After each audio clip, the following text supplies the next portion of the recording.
North Korea नाम तो ज़रूर सुने होंगे और ये नाम सुनकर आपके दिमाग में सबसे पहले किम जोंग आया होगा।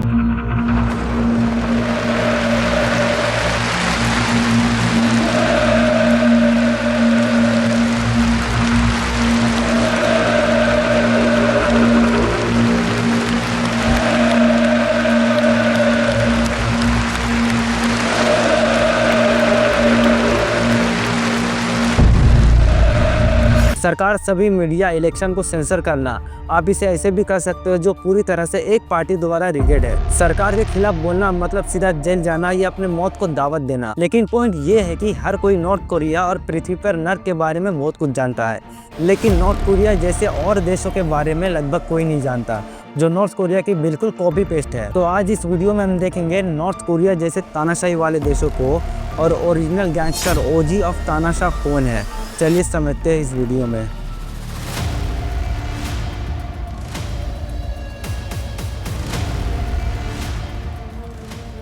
तुर्कमेनिस्तान एक ऐसा देश है जो ज़्यादातर लोगों के लिए समझना इतना आसान है नहीं। तुर्कमेनिस्तान ये नाम सुन के आपको लग रहा होगा जैसे इसे किसी ने तुर्की और अफगानिस्तान को कंबाइन करके बनाया हो, लेकिन एक एग्जाम्पल से समझे तो यहाँ तुर्की की तरह लोग तुर्क है और अफगानिस्तान की तरह जब से तालिबान ने 2021 में सत्ता संभाली है, वहाँ की सरकार नॉन डेमोक्रेटिक, टोटलिटेरियन और तानाशाही है। 1991 सोवियत यूनियन के कोलैप्स के बाद तुर्कमेनिस्तान एक अलग देश बना।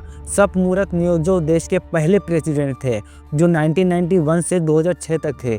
2006 में प्रेसिडेंट नियोजो की डेथ हो जाती है, तब गुरबांगुली बर्दी मोहम्मदोव देश के दूसरे प्रेसिडेंट बनते हैं जो अभी तक है। नियोजो ने अपने राज्य में तानाशाही और यहाँ पे रहने वाले लोगों का पिता कहलाना शुरू किया। उसने अपना नाम, फोटो देश के कोने कोने में प्रमोट किया, जहाँ पे हर जगह प्रेसिडेंट की सोने की मूर्ति आपको देखने को मिलेगा, जबकि आबादी का एक बड़ा हिस्सा गरीबी में रहता है। तुर्कमेनिस्तान में प्रेसिडेंट ने कैलेंडर्स के मंथ्स के नाम को अपने और अपनी फैमिली के नाम से रिप्लेस किया। मतलब प्रेसिडेंट ने 2002 में एक नया कैलेंडर को लॉन्च किया था जिसमें इंग्लिश और रूसी मंथ के नामों को हटाकर अपने और अपने परिवार के नामों से बदल दिया था।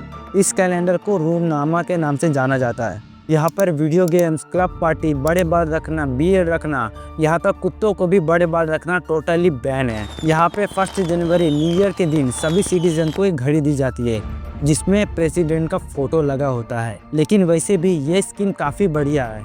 तुर्कमेनिस्तान एक ऐसा देश है जो अपने लोगों को बाकी दुनिया से अलग और बंद रखता है। इस देश में लोगों को कोई भी पॉलिटिकल, सोशल या मीडिया इंडिपेंडेंट नहीं है और उन्हें अपने प्रेसिडेंट को पूजा करने के लिए मजबूर किया जाता है। ह्यूमन राइट्स, भ्रष्टाचार और फ्रीडम के मामलों में उसकी रैंकिंग वर्ल्ड में सबसे नीचे है। फ्रीडम हाउस के अनुसार तुर्कमेनिस्तान को 2021 में 100 में से सिर्फ 2 नंबर मिले थे freedom in the world report में, और ये एक नॉट फ्री देश माना जाता है।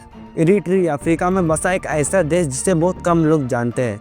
आपको शायद नहीं पता होगा कि अफ्रीका कॉन्टिनेंट में ये देश कहाँ पर मौजूद है। तुर्कमेनिस्तान की तरह रिलेटिवली ये देश भी नया है। 1993 में इंडिपेंडेंट हुआ ये देश इसाइयास अफवर्की देश के पहले प्रेसिडेंट बनते हैं जो आज तक यही प्रेसिडेंट है। इरिट्रिया का एक अनोखा फैक्ट ये है कि ये पृथ्वी पर उन देशों में से एक है जहां क्रिश्चियन और मुस्लिम के बीच 50-50 का डिवीजन है। मतलब जितने भी इस देश में मुस्लिम रहते हैं उतने ही इस देश में क्रिश्चियन भी रहते हैं। आज से लगभग 30 साल पहले इरिट्रिया को इंडिपेंडेंट मिला था, तब से इसाइयास अफवर्की देश का एकमात्र तानाशाह रहा है और इरिट्रिया के अस्तित्व में आज तक कभी भी चुनाव, संविधान, यहाँ तक कोई बजट पब्लिश नहीं हुआ है। प्रेस फ्रीडम के मामलों में इसे वर्ल्ड में लास्ट पोजीशन दिया गया है और ये अफ्रीका का एकमात्र देश है जहाँ पे सरकार के द्वारा मीडिया न्यूज़ ऑपरेट किया जाता है। 2008 में सरकार से पूछा गया था कि क्या देश में कभी इलेक्शन होंगे। इस पर उन्होंने जवाब दिया, इरिट्रिया में चुनाव कराने से पहले 3-4 दशक तक इंतजार करना होगा या उससे ज़्यादा। इस आदमी ने कहा शायद मैं 100 का हो जाऊंगा तब इलेक्शन कराने के बारे में सोचेंगे। पहले तो लगा कि इस आदमी ने गलती से बोला होगा, लेकिन 2 साल बाद भी उसने वही बात कही। What elections? Elections in Eritrea. We'll see what the elections in the United States will bring about, and we will wait for about 3-4 decades until we see genuine natural situations emerge in Eritrea. You're saying Eritrea is going to wait 3 or 4 decades before it holds elections? Maybe more, who knows? Eritrea में यहाँ human rights का बहुत बुरा हाल है। अगर आप यहाँ के सिविलियन हो तो आपको यहाँ पे पॉलिटिकल, सोशल, रिलीजियस या कल्चर एक्सप्रेस करने की आज़ादी बिल्कुल भी नहीं है। यहाँ पे इरेगुलरली लोगों को अरेस्ट किया जाता है, उन्हें टॉर्चर किया जाता है या उन्हें सीधा मार दिया जाता है। अगर आप यहाँ के नागरिक हो तो आप देश से बाहर नहीं जा सकते। यहाँ देश से बाहर जाने की परमिशन नहीं है। अगर आप किसी भी तरह से देश से बाहर चले गए तो आपको देशद्रोही घोषित कर दिया जाएगा। इस वीडियो के बीच में मेरे पास कोई एड्स या कुछ भी नहीं है, लेकिन मैं बस बेशर्मी से आपसे एक लाइक मांगना चाहता हूँ, क्योंकि इससे मुझे पता चलता है कि ऐसे लोग हैं जो इन वीडियो को एंजॉय करते हैं और मुझे ऐसे वीडियो बनाने के लिए इनकरेज करेंगे। तो चलिए आगे बढ़ते हैं।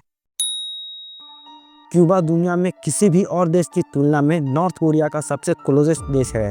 एक ही पार्टी के द्वारा गवर्न सत्तावादी कम्युनिस्ट स्टेट होने के नाते यहाँ पे अपोजिशन पॉलिटिकल पार्टी पूरी तरह से बैन है। ये देश फिजिकली और पॉलिटिकली बाकी दुनिया से आइसोलेट है।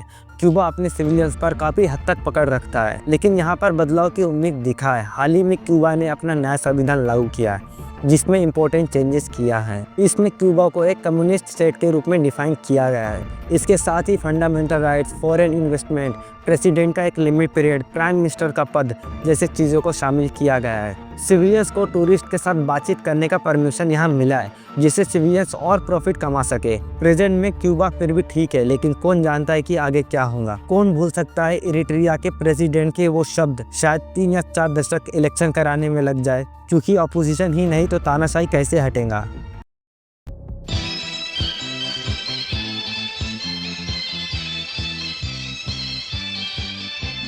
म्यूजिक सुन के आपको तो पता चल ही गया होगा कि चाइना की बात होने वाली है। माओ जेडुंग 1949 से 1976 तक चाइना पर राज किया अपने मरने तक, और माओ के चीन को original gangster OG of north Korea बोल सकते हो। कल्चरल रेवोल्यूशन के दौरान माओ ने लगभग 1 अरब लोगों से अपनी पूजा करवाई थी। लोगों को एक दूसरे की जासूसी करना और अथॉरिटीज़ को रिपोर्ट करने के लिए इनकरेज किया गया था। आम लोगों पर माओ को सोशलिस्ट की तरफ वफादार न होने का शक था, क्योंकि आम लोगों पर अपने विचार और पॉलिसीज पर अंधा विश्वास कराना चाहता था। माओ ने अपना एक किताब लिखा था, माओ लिटिल रेड बुक। वो बुक लोगों के लिए पढ़ना, याद रखना कंपलसरी था। सीधे सीधे कहो तो वो उन्हें बुक के अनुसार जीने के लिए कहता था। माओ ने कल्चरल रेवोल्यूशन 1966 में शुरू किया था अपने आइडियोलॉजी को फैलाने के लिए। इसके लिए उसने यंग जनरेशन को सबसे बड़ा सहारा बनाया। उसने यूथ्स को रेड गार्ड के रूप में ऑर्गेनाइज किया था। ये वो यूथ थे जो ज़्यादातर स्टूडेंट थे और फैक्ट्रीज में काम करने वाले एम्प्लॉयज़ थे। उन्हें पुराने विचारों को ख़त्म करने के लिए और अपने विचार को स्टैब्लिश करने के लिए ब्रेन वॉश किया गया था, जिसमें 4 ओल्ड्स थे, जैसे पुराने विचार, रीति रिवाज, पुरानी आदतों और पुराने कल्चर्स को ख़त्म करना, धार्मिक स्थलों को तोड़फोड़ करना। इन सब चीज़ों के लिए रेड गार्ड्स को बनाया था। और ये रेड गार्ड्स अपने पर्पस को पूरा करने के लिए कुछ भी तोड़े, किसी को भी मारे। इस बीच पुलिस और आर्मीज को बीच में इंटरफेयर करने के लिए ऑर्डर नहीं था, जिसके वजह से 1966 से 1976 तक चले इस सिविल वॉर में एस्टीमेट डेथ्स का आंकड़ा कुछ 5 लाख से 20 लाख तक है। कई मामलों में टीचर्स, इंटेलेक्चुअल और प्रेसिडेंट के खिलाफ जो भी था उन्हें सरेआम मारा जा रहा था। हालात इतना बुरा हो गया था कि ये रेड गार्ड्स अलग अलग ग्रुप्स में बढ़ गए, ये बताने के लिए वही प्रेसिडेंट के ट्रू सपोर्टर है, और ये आपस में ही लड़ना शुरू कर दिए सिर्फ प्रेसिडेंट को खुश करने के लिए। कुछ ग्रुप्स के तो आर्मी भी सपोर्ट कर रहे थे, उन्हें बंदूक, ग्रेनाइड जैसे हथियारों का सपोर्ट दे रहे थे। तो अब आप लोग ने ना सिर्फ 3 अदर्स नॉर्थ कोरिया को देखा जो प्रेजेंट में मौजूद है, बल्कि ओजी डैडी को भी जानते हो, जो चीन से नॉर्थ कोरिया ने नोट्स लिए हैं। अगर आप प्रेजेंट में और भी नॉर्थ कोरिया जैसे तानाशाही देशों को जानते हो तो मुझे कमेंट बॉक्स में ज़रूर बताना, और मैं भी पार्ट 2 लाने के लिए ट्राई करूँगा। अगर ये वीडियो आपको अच्छी लगी तो लाइक मार के चैनल को सब्सक्राइब कर दें। मिलते हैं नेक्स्ट वीडियो में।